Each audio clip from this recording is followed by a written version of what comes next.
Good morning students, how are you? I hope you all are fine. And जैसे कि आपको पता है हम 7th लेसन जो है जियोग्राफी का स्टार्ट कर चुके हैं और उसके बारे में हमने कल डिस्कस भी किया था। कुछ टॉपिक्स हमने कवर किए थे, that was factors related to the establishment of industries. 2 factors हमने रीड किए थे, geographical factors and non geographical factors. आज जो है हम नेक्स्ट टॉपिक स्टार्ट करेंगे। सबसे पहले मैं आपको इस मैप के बारे में बताना चाहती हूँ। ये मैप जो है हम क्लास में काफ़ी अच्छे से कर चुके हैं, इसकी रिवीजन भी हो चुकी है, बट फिर भी मैं इसे आपको क्लियर करना चाहती हूँ। अगर कोई भी डाउट है तो आप क्लियर कर सकते हो। आयरन एंड स्टील सेंटर्स, इस मैप में आपको वर्ल्ड में जितने भी आयरन एंड स्टील सेंटर्स हैं उनके नेम दिए गए हैं according to North America, South America, Asia, Europe and Africa. You have to learn 5 names of these iron and steel centres. Okay, आप देखोगे कि नॉर्थ अमेरिका में कितने सेंटर्स हैं, उनके 5 नेम्स आपको लर्न करने हैं। साउथ अमेरिका में जितने भी हैं उनके 5 नेम्स, वैसे ही सभी के 5 नेम्स आपको लर्न होने चाहिए। Okay, next topic is important industries of the world. There are many kinds of industries in the world which are producing a large variety of goods। काफ़ी सारी इंडस्ट्रीज जो है यहाँ पर हमारे वर्ल्ड में हैं जो क्या प्रोड्यूस करती हैं, काफ़ी अलग अलग वैरायटी में गुड्स प्रोड्यूस करती हैं, सामान बनाती हैं। The importance of an industry depends upon its need for improving the human life. Industry की जो इम्पोर्टेंस है वो किस पर डिपेंड करती है? उसकी ज़रूरत पर, उसकी नीड पर। और उसकी नीड हमें क्यों पड़ती है? For improving the human life, human life को इम्प्रूव करने के लिए। आगे काफ़ी सारी इंडस्ट्रीज़ के बारे में हम डिस्कस करेंगे, जैसे कि first one is the iron and steel industry.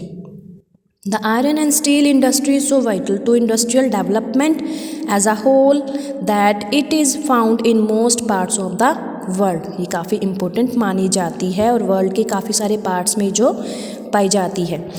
The major iron and steel producing countries in the world are, world की काफ़ी सारी ऐसी कंट्रीज़ हैं जहाँ पर आयरन एंड स्टील जो है प्रोड्यूस किया जाता है। For an example, Russia, USA, Japan, China, Germany, France, UK, Canada, India, Brazil etcetera. Okay, iron has been in use for more than 4000 years. Iron जो है कितने सालों पहले से यूज़ किया जा रहा है? 4000 ईयर्स, 4000 साल पहले से। In the early times the iron ore was mixed with lime and charcoal and heated in a furnace for about 24 hours। The result was a spongy mass of iron। पहले क्या किया जाता था? आयरन को mix कर दिया जाता था लाइम और चारकोल के साथ और उसे हीट किया जाता था 24 आवर्स के लिए, 24 घंटों के लिए, और उसका रिजल्ट हमें क्या मिलता था? a spongy mass of iron के रूप में। Okay, in the 20th century, iron smelting was developed, which is a process of obtaining the metallic iron from iron ores। 20th century में क्या हुआ? आयरन स्मेल्टिंग जो है डेवलप हुई थी, स्टार्ट हुई थी, जो क्या है, जो एक प्रोसेस है जिससे क्या होता है, जिससे आयरन ओर से मेटलिक आयरन जो है मिलता है। मतलब एक ये जो है इम्प्योरिटीज़ को दूर करके, आयरन को प्योर करके मेटलिक आयरन के रूप में हमें मिल जाता है। The main inputs are iron और limestone, coal, skilled and semi-skilled labor, a factory with machines, blast furnaces, a huge infrastructure with a large amount of capital। मतलब इन इंडस्ट्रीज़, इस जो इंडस्ट्रीज़ हैं ये, इनमें हमें क्या क्या चाहिए? यही सब तो चाहिए। काम करने के लिए पर्सन्स चाहिए, मशीन्स चाहिए, काफ़ी मतलब इंफ्रास्ट्रक्चर अच्छा होना चाहिए, कैपिटल। अगर हमारे पास पैसे नहीं होंगे लगाने के लिए, इंडस्ट्री ओपन करने के लिए, तो हम कैसे करेंगे? तो हमें ये सब चाहिए। The process involved is the smelting of iron ore is the blast furnaces। The end product after refining the iron ore is steel। जो एंड प्रोडक्ट हमें मिलता है रिफाइन करने के बाद आयरन ओर को, वो होता है steel, which is widely used as a raw material for thousands of other industries. और ये जो स्टील है वो दूसरी इंडस्ट्रीज़ के लिए as a raw material use किया जाता है। Okay, the melted iron is the blast furnace is the pig iron which can be reheated to get the cast iron. Pig iron को रीहीट किया जाता है, फिर से गर्म किया जाता है, उससे हमें क्या मिलता है? Cast iron. When the pig iron is heated for removing the impurities, specially carbon, it is called as wrought iron. जब पिग आयरन को हीट किया जाता है, किस वजह से? उनमें जो इम्प्योरिटीज़ होती हैं, इम्प्योरिटीज़ को रिमूव करने के लिए, स्पेशली इसमें कार्बन का नेम जो है आपको क्लियर किया गया है, तो उसे क्या बोला जाता है? जब कार्बन जो है उसमें से रिमूव हो जाती है तो उसे बोला जाता है wrought iron. The wrought iron is purer and therefore tougher than the cast iron. जो रोट आयरन होती है वो प्योर होती है, काफ़ी प्योर होने के बाद उसको वो जो है काफ़ी टफ हो जाती है, tougher than the cast iron, cast iron से काफ़ी टफ होती है। ओके, उसके बाद है steel is made by heating the pure iron and by adding controlled amounts of carbon and फेरोलियस, nickel, chromium, वैंडियम etcetera according to the specific use for which the steel is being made. इसमें क्या बताया गया? Steel जो है वो steel is made by heating, steel को heat के through बनाया जाता है।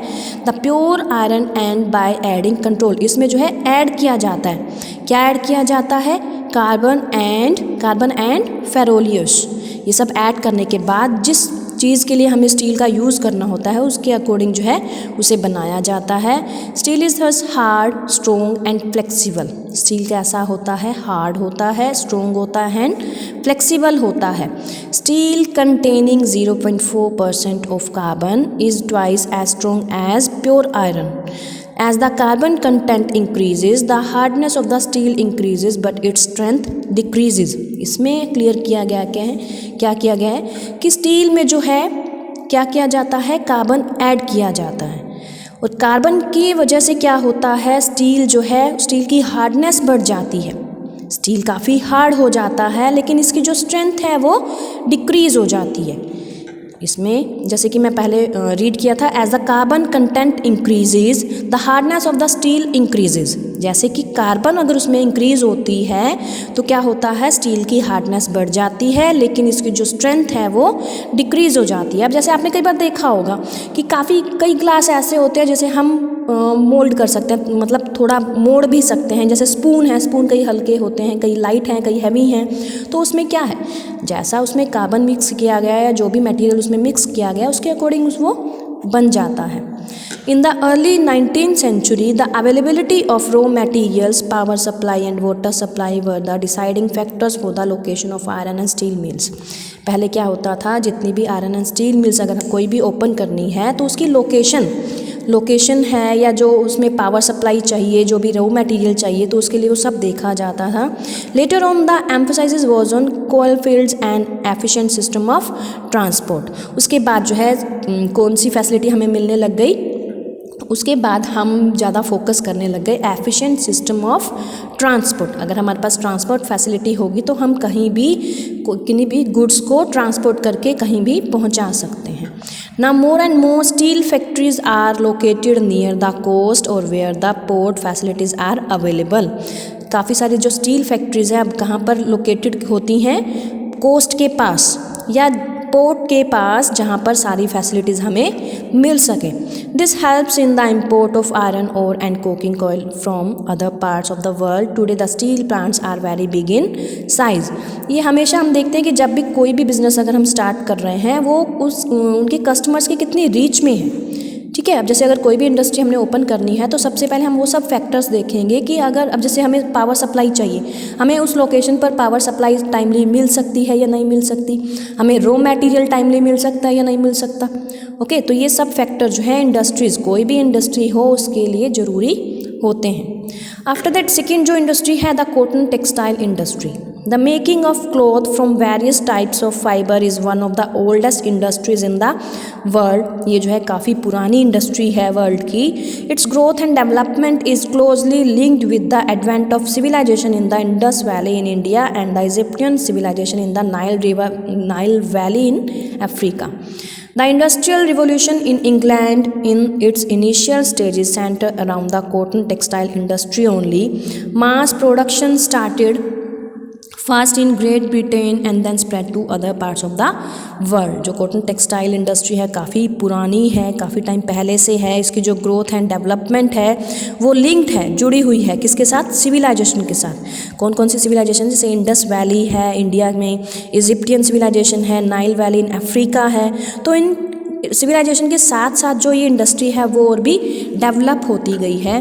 The different fibres used for making cloth include cotton, jute, flax, silk, rayon, nylon and polyester. ये जो फाइबर्स हैं वो यूज़ किए जाते हैं किस वजह से? क्लोथ्स बनाने के लिए, कपड़े बनाने के लिए। The jute fibres are the basic raw materials for the textile industry. जो जूट फाइबर्स हैं वो बेसिक रॉ मटेरियल्स हैं किसके लिए? टेक्सटाइल इंडस्ट्री के लिए। These can be natural such as cotton, jute, flax, wool, silk, etc. और man-made such as rayon, acrylic, nylon, polyester, etc. मतलब ये सब, अब जैसे आपने देखा होगा जूट के बैग होते हैं, वूल जैसे हम वुलन डालते हैं, सिल्क के कपड़े डालते हैं, तो ये सब क्या है? फाइबर्स हैं जिनसे कपड़े बनते हैं, क्लॉथ्स बनते हैं। Before the Industrial Revolution, cloth was made by hand-propelled spinning wheels and looms. मतलब इंडस्ट्रियल रिवॉल्यूशन से पहले हाथ से बनाया जाता था सब कपड़ा। The power looms were first used in England. जो पावर लूम्स हैं वो फर्स्ट कहाँ यूज़ किए गए? इंग्लैंड में। The important producers of cotton textiles, जैसे कि आपको स्टील एंड आयरन टेक्स उसके बारे में बताया गया, इंडस्ट्री के बारे में बताया गया कौन कौन सी कंट्रीज़ हैं, वैसे ही यहाँ पर आपको कॉटन टेक्सटाइल के लिए बताया गया कौन कौन सी कंट्रीज़ हैं वर्ल्ड में। India, China, Japan, USA, Russia, Brazil, Italy, UK etcetera. Okay, इसमें भी इस पेज पर भी आपको एक मैप दिया हुआ है जिसमें आपको सेंटर्स ऑफ टेक्सटाइल इंडस्ट्रीज़ दिए हुए हैं। इसमें भी आपने according to North America, South America, Asia, Europe and Africa, इसमें जितने भी सेंटर्स हैं उनमें 5 नेम्स आपको लर्न करने हैं। क्लियर? उसके बाद है इंफॉर्मेशन टेक्नोलॉजी। तो आज आप सिर्फ रीड करोगे इन 2 इंडस्ट्रीज़ के बारे में। First the iron and steel industry and second जो है हमने की है कॉटन टेक्सटाइल इंडस्ट्री। क्लियर? इसमें जितने भी पॉइंट्स आपको दिए हुए हैं, जितनी भी कंट्रीज़ आपको दी हुई हैं वो आपने लर्न करनी है, रीड करनी है। साथ में जितने भी इसके इंटरनल क्वेश्चंस हैं वो भी आप एक बार रीड करोगे। उसके बाद हम इसके क्वेश्चन आंसर्स करेंगे। ठीक है, इस लेसन को रीड करने के बाद इसके क्वेश्चन आंसर्स लर्न करेंगे। साथ में रिटन प्रैक्टिस भी आपको ज़रूर करनी है, बिकॉज रिटन प्रैक्टिस से क्या होगा, आपकी जितनी भी स्पेलिंग मिस्टेक्स होती हैं वो क्लियर हो जाती हैं।